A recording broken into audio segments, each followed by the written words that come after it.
At my wedding, my sister's 7-year-old son leaped onto the cake with both feet. "Mom said you'd find it funny, and then she'll get me an iPhone," he yelled. My sister clapped deliberately, smirking. "You should be grateful to my kid," she said. "He turned your dull wedding into something unforgettable." I gave a single, tight smile, pulled out my phone, accessed the family trust, and temporarily halted all 3 education funds. By 7 p.m., my sister was barred from the venue, and a server approached, saying, I stood frozen, jaw half-dropped, watching icing and cake layers erupt like confetti around my $600 tailored heels. My wedding cake, a 3-tiered masterpiece of vanilla chiffon, had just been demolished by a first grader in superhero socks. The music cut off abruptly. Guests gasped. Phones were raised, recording. Then her voice cut through the stunned silence, sharp and taunting like a dull knife. "My sister. You should thank my son," she said, clapping slowly, unfazed. "He made your boring wedding unforgettable."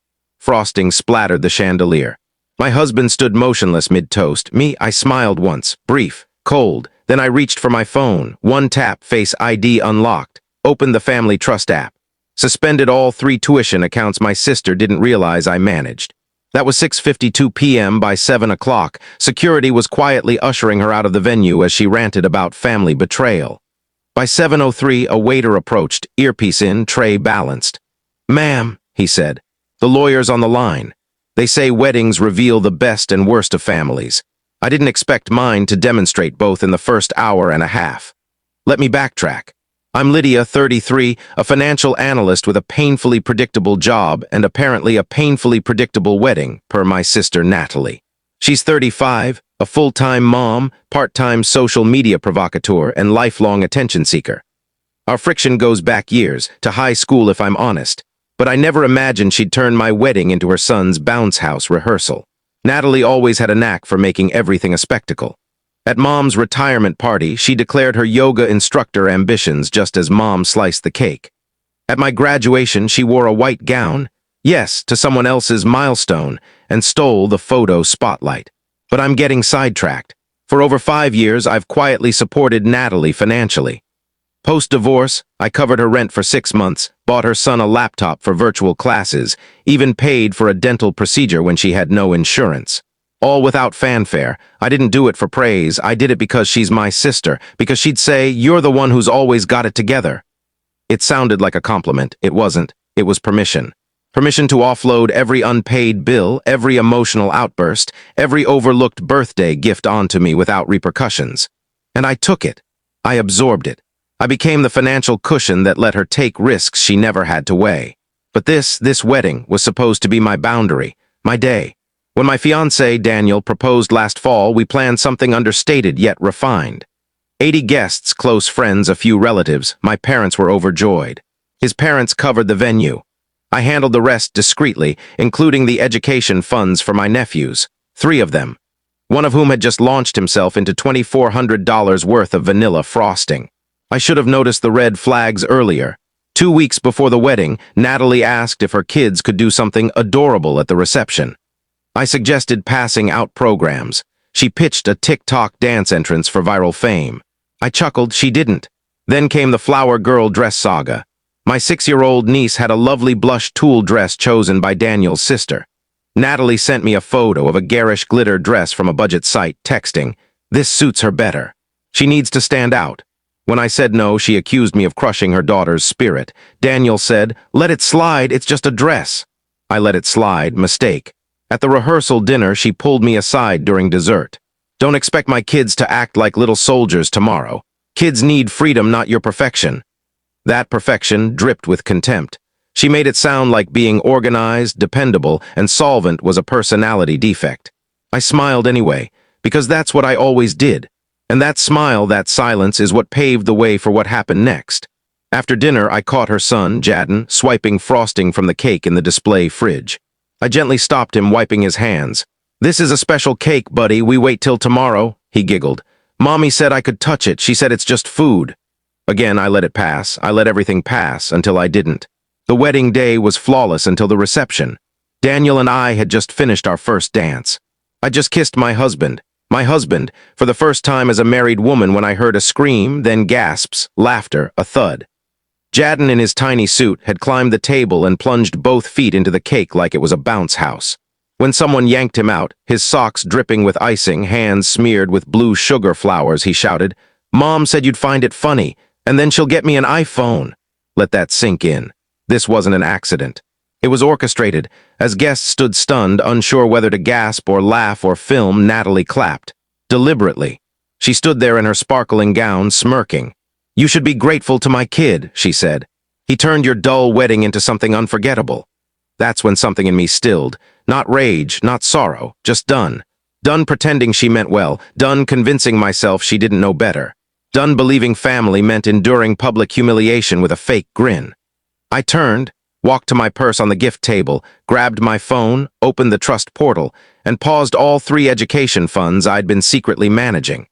The ones I'd funded, the ones that paid for her son's speech therapy last year, the ones she never questioned because she assumed they'd always be there.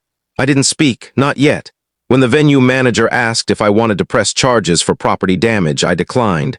I didn't want to drag a child into it, but I did want Natalie gone. So I quietly asked the event coordinator to have security escort her and her kids out. She didn't leave quietly, naturally. "Really? You're kicking me out over cake? God, Lydia, you're such a drama queen." Guests stared. Daniel's aunt looked mortified. His teenage cousin whispered, "That's so awkward." Natalie shouted as she was guided to the parking lot. "This family is heartless. You all think you're above everyone else." I watched from the ballroom window as she stormed to her SUV, Jadden trailing behind, crying not from remorse, but because he didn't get the iPhone. I stood still, just breathing. The aftermath began before the DJ could play the next song. First, there was an eerie hush, like the room couldn't decide if this was a family crisis or a viral moment. Guests murmured. Daniel's best man leaned over. "Was that scripted?" I shook my head. My aunt, always a bit too fond of her wine, loudly muttered, "That boy needs a firmer hand." I stayed composed, smiled at guests, hugged Daniel, accepted compliments from people pretending they hadn't just witnessed a wedding cake obliterated by a sugar-fueled 7-year-old. Then my phone buzzed, 3 times, all Natalie. "Natalie, 6:58 p.m. What's wrong with you?" "Natalie, 7 o'clock p.m. Unpause the accounts or I swear, Lydia." That last text about the accounts told me everything. She knew somewhere along the line she'd figured it out. Maybe she saw the payment records when I covered Jadden's tutoring. Maybe Mom slipped up. Either way, she knew what I'd done for her kids. And now, in her warped reasoning, she thought she had leverage, so I called her. I stepped onto the stone patio, the sky a soft purple, my dress still scented with flowers and icing. I tapped her name and waited. She picked up instantly. "I can't believe you," she hissed, skipping pleasantries. "This is your family. You're really going to ruin your nephew's futures over a cake." I kept my voice steady. "You paid your son to wreck my wedding." "He's a kid, Lydia. He doesn't get boundaries like you do. He was just playing." "Right," I said calmly. "And you told him I'd laugh, then promised him an iPhone. Was that play too?" She went silent, so I continued. "For years, I've helped you. Quietly, no questions. You needed rent? I paid it, groceries. I sent cards, your son's speech therapy. I covered it out of pocket so insurance wouldn't deny it. And not once did you say thank you." "Don't paint me as the bad guy," she snapped. "You're not the saint you think you are. You just love control. You love being the one who's always got it together, looking down on everyone." I laughed, not because it was funny, but because it was predictable. Accuse the person helping you of arrogance the moment they set a limit. You used your son as a pawn, Natalie, and now you're upset because the usual safety net isn't there. She started sobbing. Loud, theatrical tears. "Do you know how hard it is being a single mom? You don't understand. You've never had to struggle." "No, I just chose not to create struggles where none existed." Silence. Then quieter, she asked, "Are you really going to take away their college funds over this?" I inhaled. "I'm not taking anything. I'm just moving it to a different name, one that doesn't reward you for dodging accountability." Then I hung up. Back inside, Mom was waiting, her face heavy with the news. Natalie had already called her. She was in that awful maternal mode, trying to patch everything with guilt and forced affection. "Sweetheart," she said, touching my arm, "maybe now's not the time for big moves." I pulled back. "It's exactly the time." Mom blinked, sensing something bigger than the cake was unfolding. "She's your sister," she whispered. "She's struggling." "She's always struggling," I said, my voice cracking slightly, "and I'm always supposed to fix it, not anymore. But the kids, they'll be fine, I'll protect them. But I'm done shielding her from consequences." She stared as if I'd said something unthinkable, but I meant it. At 8:15 p.m., the lawyer called, not for legal action, just to document everything. He confirmed the trusts were frozen and would be reassigned by Monday to education-only accounts with third-party oversight. Natalie couldn't touch them. The kids' futures were secure, but she was no longer the conduit. That wasn't all. I emailed the school accounts tied to the trust, updating the guardianship controls, and blind-copied Natalie. 2 minutes later, another text. Natalie, 8:21 p.m. "You're trying to ruin my life." No response. At 9 p.m., Daniel took my hand. "You okay?" he asked softly. I nodded, not because I was fine, but because, for the first time, I'd drawn a firm line, and I stood by it. We danced again, slower this time. The cake was gone, but someone brought out mini creme brulee cups. The guests rallied, laughed again. Someone joked, "Epic wedding tale." I let them laugh. But inside, something shifted, something lasting. I expected the fallout to be louder, more theatrical. Instead, it came in quiet ripples. 3 days post-wedding, Mom showed up unannounced at my apartment, holding a container of stew, as if we could pretend nothing had changed. "I don't want to argue," she said. "Just talk." So we sat. She spoke first. "She's struggling, she's not sleeping, Jadden's having bad dreams." "She's always struggling," I said softly. Mom sighed. "You've always been the steady one." I didn't reply. That line, the steady one, is a trap. It's what people say to excuse others' chaos while expecting you to clean it up. "She didn't think he'd jump," Mom said. "She thought he'd just make a little mess." I tilted my head. "She told her son to ruin something that wasn't his, then mocked me when it happened. That's not a mistake, that's deliberate." Mom's hands shook. "I don't want the family to fall apart." I said what I'd held for years. "Mom, the family's already broken. No one ever admitted it."